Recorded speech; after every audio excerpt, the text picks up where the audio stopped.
Damai sejahtera Allah yang melampaui segala akal, itulah yang memelihara hati dan pikiranmu. Dalam Kristus Yesus Tuhan kita.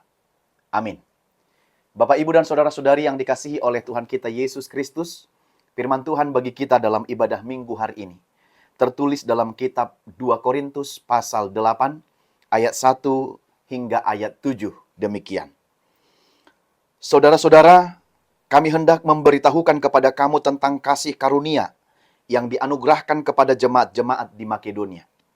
Selagi dicobai dengan berat dalam pelbagai penderitaan, sukacita mereka meluap dan meskipun mereka sangat miskin, namun mereka kaya dalam kemurahan.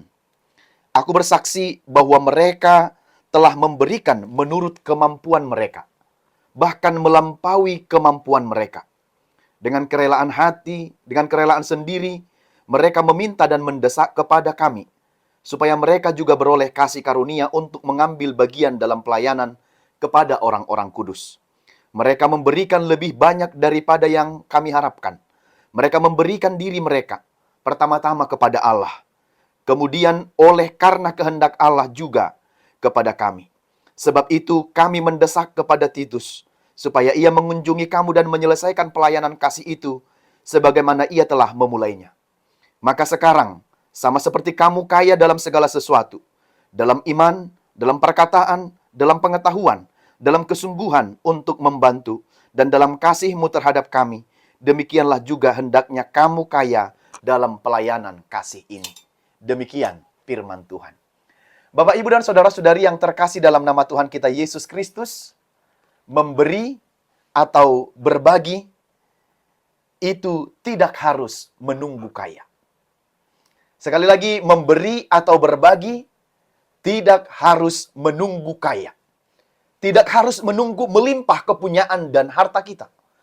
Tidak harus menunggu kita konglomerat, ternama, dan punya banyak harta yang melimpah dalam kehidupan kita ini. Sebab kekayaan yang hakiki dan kekayaan yang sejati adalah sesungguhnya terletak pada hati Bapak Ibu yang bersedia memberi. Sesungguhnya letak kekayaan yang hakiki dan sejati adalah terletak pada bagaimana hati kita ini mau berbagi dan mau memberi kepada orang-orang lain. Seorang yang memiliki kekayaan hati akan selalu berpuas diri, mensyukuri apa yang telah diberikan oleh Tuhan baginya. Maka memberilah, tidak harus menunggu kaya. Dan memberi itu seperti yang kita tahu, orang yang memberi tidak akan kekurangan, dan bahkan Tuhan juga akan melipat gandakan berkat-berkat yang daripadanya kepada orang-orang yang suka berbagi dan memberi kepada sesamanya. Ada orang kaya dalam harta benda, dalam kepemilikan, namun tidak mau berbagi, tidak mau memberi. Jadi soal memberi itu sekali lagi adalah soal hati yang mau, bersedia. Mereka yang mempunyai banyak belum tentu mau berbagi atau memberi kepada orang lain. Tetapi mereka yang mempunyai sedikit, rela berbagi, rela memberi dari sedikit yang dia punya, dari sedikit yang dia miliki, itu karena tergerak dari hatinya. Itu tergerak dari kasihnya. Dan itu tergerak dari betapa dia tahu sakitnya dan sulitnya ketika kita tidak punya apa-apa.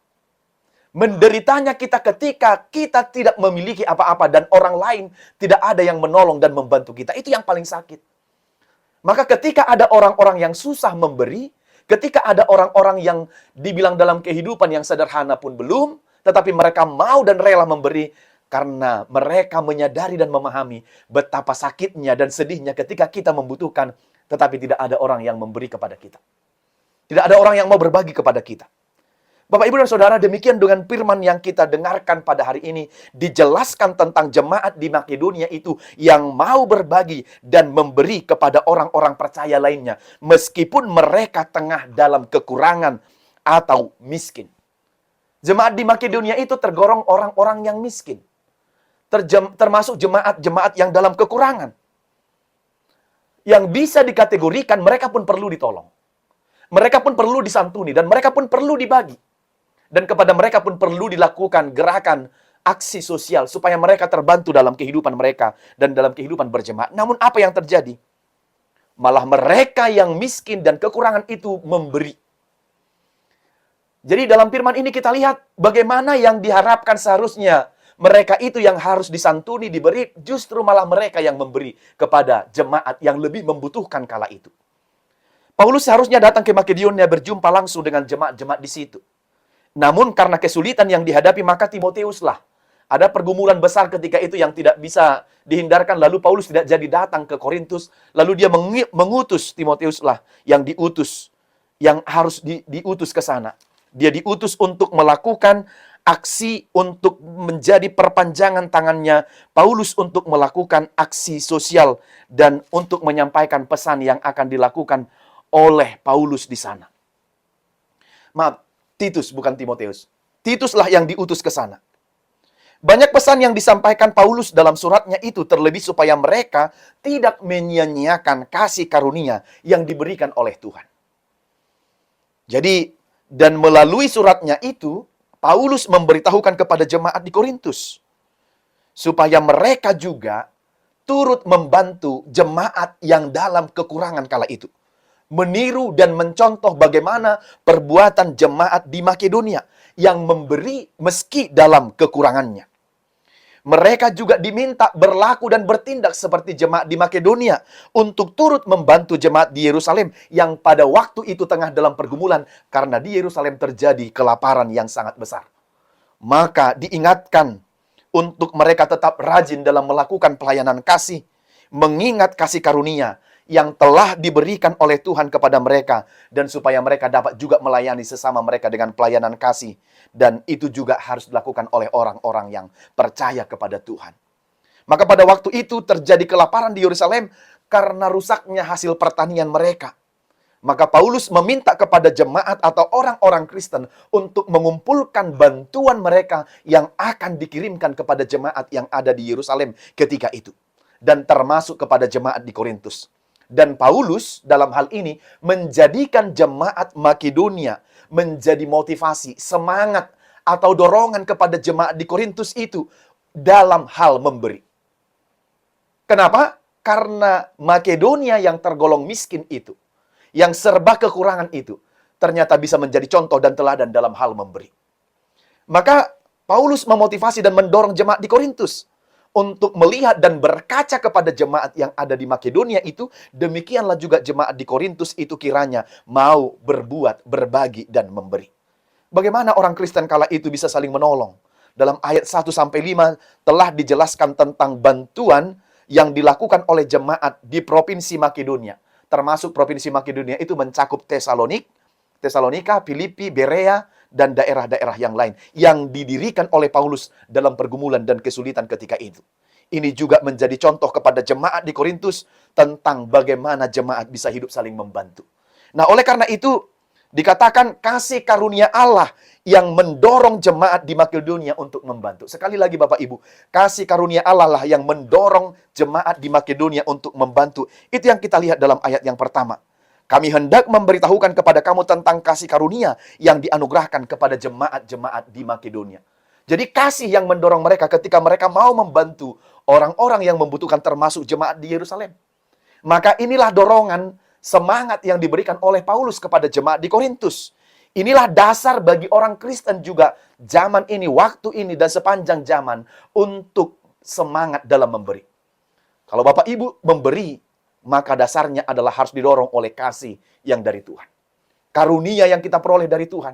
Memberi bukan karena nama kita dikenal, tapi memberi berdasarkan kasih karunia yang telah diberikan oleh Tuhan kepada kita. Dan oleh kasih karunia yang melimpah itulah, yang banyak itulah, yang mendorong, memotivasi kita untuk memberi, untuk berbagi, dan untuk mempersembahkannya bagi orang-orang lain. Nah, dikatakan kasih karunia. Inilah sekalian dasar bagi kita. Ada kasih. Ya, jangan berbuat sesuatu itu karena ada maksud di baliknya. Ada udang di balik batu. Tetapi ketika berbuat itu yang mendorong adalah kasih. Maka dalam melaksanakan, memberikan sesuatu kepada mereka yang membutuhkan itu ada kasih. Kasihlah yang menjadi dasar memberi. Kasih yang mendorong kita untuk memberi kepada orang-orang yang susah. Kalau tidak, motivasinya akan salah. Ya, kalau bukan didasarkan oleh kasih. Jadi, belajarlah berdasarkan kasih yang diberikan oleh Tuhan kepada kita, itulah dasar kita untuk memberi. Kalau mengikut keadaan orang-orang di Makedonia sebenarnya, mereka kurang. Mereka perlu dikasihani. Tetapi mereka tidak melakukan hal seperti itu. Mereka bukan mental yang seperti itu. Tapi dalam kekurangan itu mereka memiliki mental yang hebat dan kuat. Tanda kita mengasihi melalui bagaimana kita memberi. Sebab kalau kita bilang kita mengasihi tapi tidak berbuat sesuatu, saya tidak tahu mendefinisikan kasih yang bagaimana itu. Maka kasih itu adalah ketika kita memberi, berbuat, itu adalah kasih agape. Seperti kasih Tuhan yang rela berkorban untuk kita. Ketika kita memberi, dasarnya adalah kasih Kristus. Tanpa kuharapkan imbalan dari orang lain pun, ketika aku memberi, itu sudah seperti aku memberinya untuk Tuhan. Jadi kalau kita memberi, itu tanda mengasihi Allah dan mengasihi sesama manusia. Seperti kasih yang sudah dilakukan oleh Tuhan Yesus itu kepada kita, yaitu kasih yang tanpa pamrih. Ada zaman ini yang disebut dengan filantropi, dari kata mengasihi, filantropi dari phileo, mengasihi, dan dari anthropos, manusia. Jadi filantropi ini adalah mengasihi hanya sesama manusia. Jadi kasih yang didasarkan itu karena kasih kepada sesama manusia, bukan ada faktor yang lain yang mendorong. Memang baik kepada sesama manusia, tetapi yang lebih sempurna adalah kasih agape yang seperti dilakukan oleh Tuhan Yesus itu bagi kita. Maka bagaimana kita sebagai orang-orang percaya, karena kasih Tuhan itulah kita bisa mengasihi sesama. Karena jemaat Makedonia sudah hidup dalam kasih Allah. Mereka menolong jemaat-jemaat di Yerusalem. Namun bukan karena kekayaan mereka ketika mereka menolong, ketika mereka membantu. Tapi berangkat dari keterbatasan, kemiskinan mereka. Tapi walau miskin, mereka tetap mau dan bersedia untuk memberi.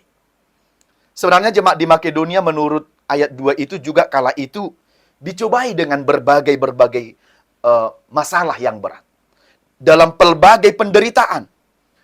Tapi sukacita mereka meluap meskipun mereka sangat miskin. Namun dikatakan mereka kaya dalam kemurahan. Memang dalam hal hitungan harta-harta mereka miskin. Tetapi ketika hati mereka diperkaya, maka apa yang menjadi milik mereka itu sanggup dan mampu mereka beri dan berbagi kepada orang lain. Maka sekali lagi adalah soal memberi itu adalah tergantung pada soal hati. Bukan tergantung pada soal banyaknya kepunyaan dan kepemilikan kita. Banyak orang yang punya tapi tidak pernah mau memberi. Celit kikir. Tidak pernah mau berbagi. Ya, tetapi jemaat di Makedonia itu dalam kemurahan. Mereka sangat bergumul kala itu dalam penguasa Romawi. Sebab terjadi perang oleh orang Yunani. Pemilik daerah Makedonia itu yang membawa kepada yang melawan pemerintahan Romawi ketika itu. Jadi Makedonia itu tinggal di daerah Yunani, yang ketika itu daerah orang Yunani ini berlawanan dengan orang Romawi. Tapi mereka tinggal di situ dalam penderitaan. Itulah kesulitan dan pergumulan yang mereka hadapi. Namun dalam kehidupan mereka tetap mereka hidup dalam kasih. Itulah kekuatan mereka melakukan hal yang baik, bukan karena kaya sehingga mereka memberi. Bukan karena kelimpahan, baru bisa mereka memberi dan berbagi. Tidak. Tetapi siapa yang mengasihi Tuhan Allah, akan memampukan dia untuk melakukan tindakan kasih, perbuatan kasih, aksi yang benar-benar. Ya, kasih kepada sesama. Ya, seperti yang kita lihat itu. Seorang janda yang sangat miskin ketika memberi persembahannya.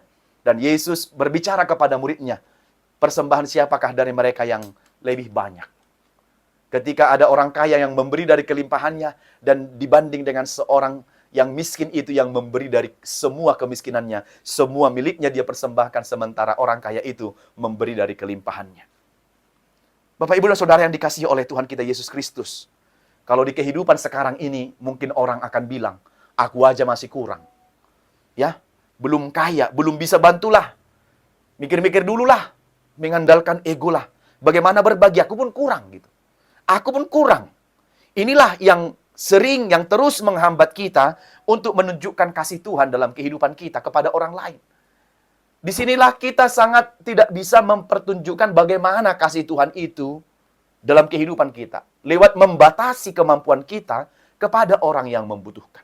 Sebenarnya kita mampu, tapi kita membatasi dengan dalih dan alasan, aku aja masih kurang dan miskin.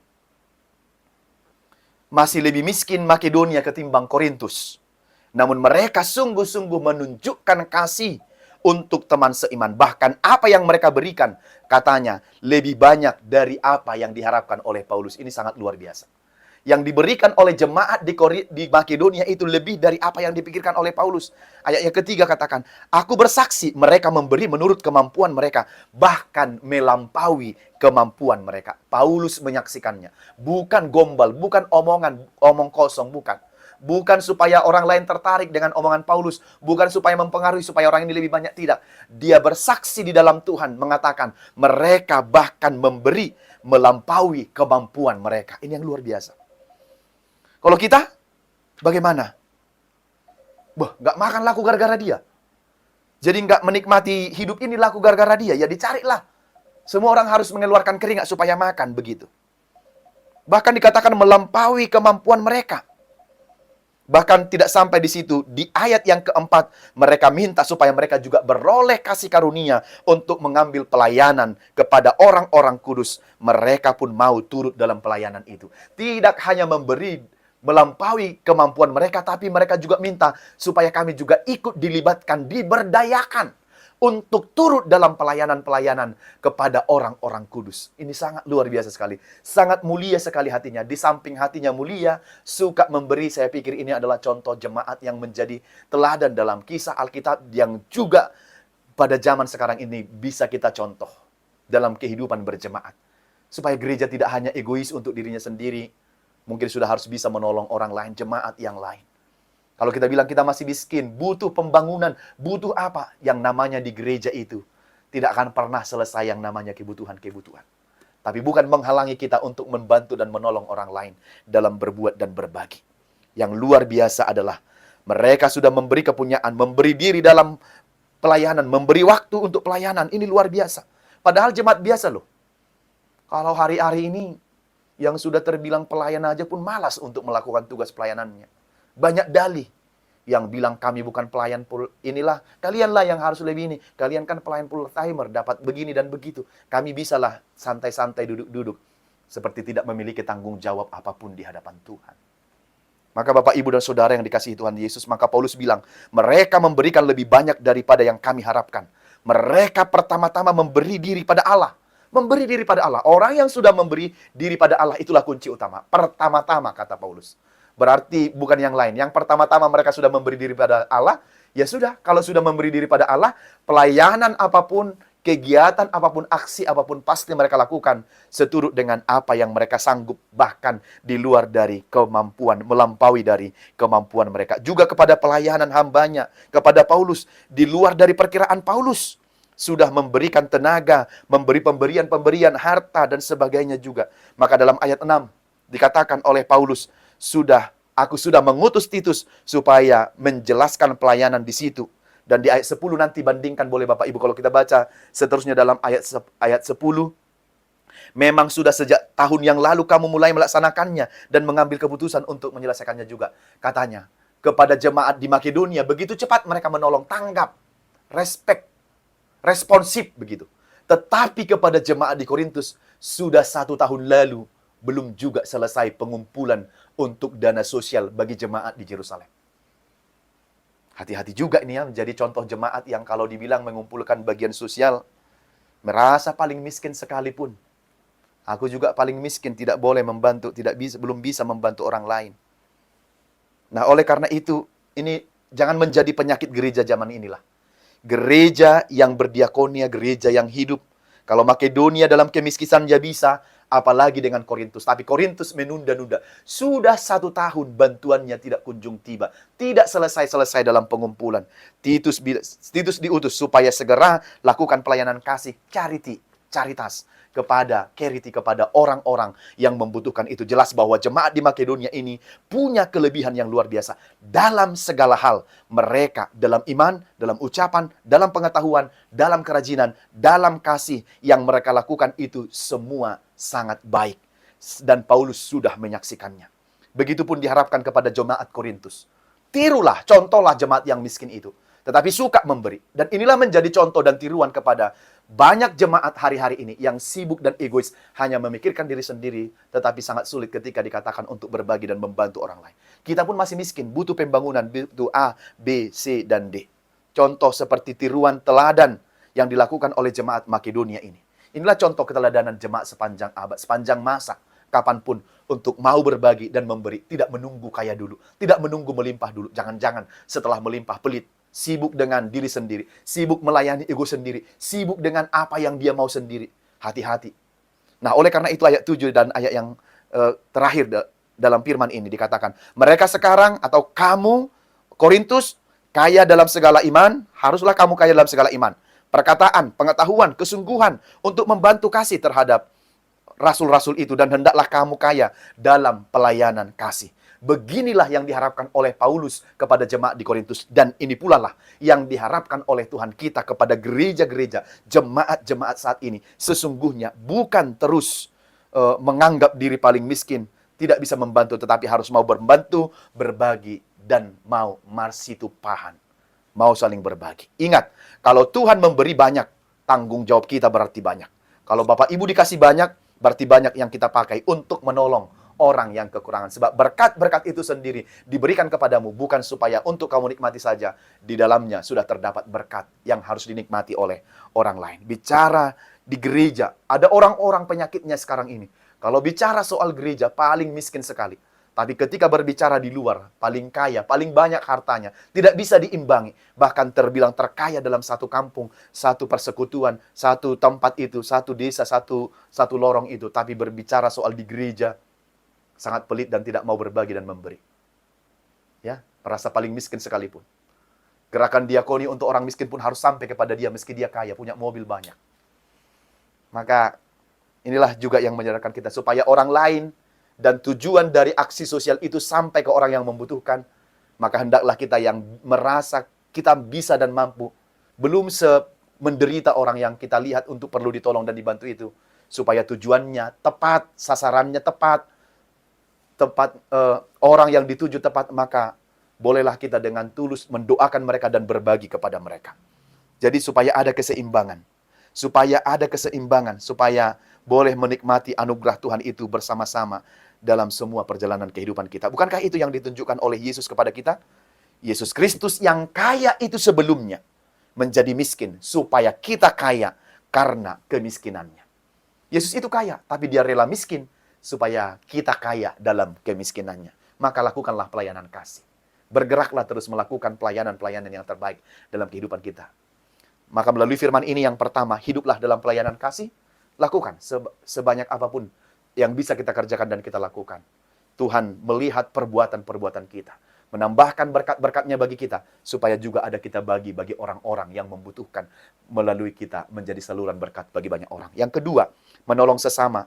Bukan hanya seiman, tetapi untuk semua orang yang mengasihi. Inilah yang dilakukan oleh jemaat di Makedonia itu. Maka kita pun sudah mulai bergerak. Tidak sibuk hanya memikirkan diri sendiri, tapi sudah ikut juga memikirkan orang lain. Jangan dalihnya dan alasan klasiknya adalah, kami pun masih kurang dan kami pun masih miskin. Anda bisa kalau hati Anda mau memberi dan berbagi. Gereja Anda bisa kalau gereja Anda mau terbuka untuk berbagi dan memberi. Yang ketiga, belajarlah memberi itu bukan karena dari kelebihan, tetapi untuk menunjukkan kasih yang kita terima dari Tuhan. Memberi bukan supaya ada orang sombong dengan kekayaannya, orang lain tertunduk dalam kemiskinannya, tetapi ketika kita memberi berbagi supaya ada keseimbangan. Sebab segala karunia, berkat yang melimpah, datangnya dari Bapa dalam terang. Maka dia akan menganugerahkan berkat-berkatnya yang melimpah dalam kehidupan kita. Memberilah, sebab melayanilah dengan kasih.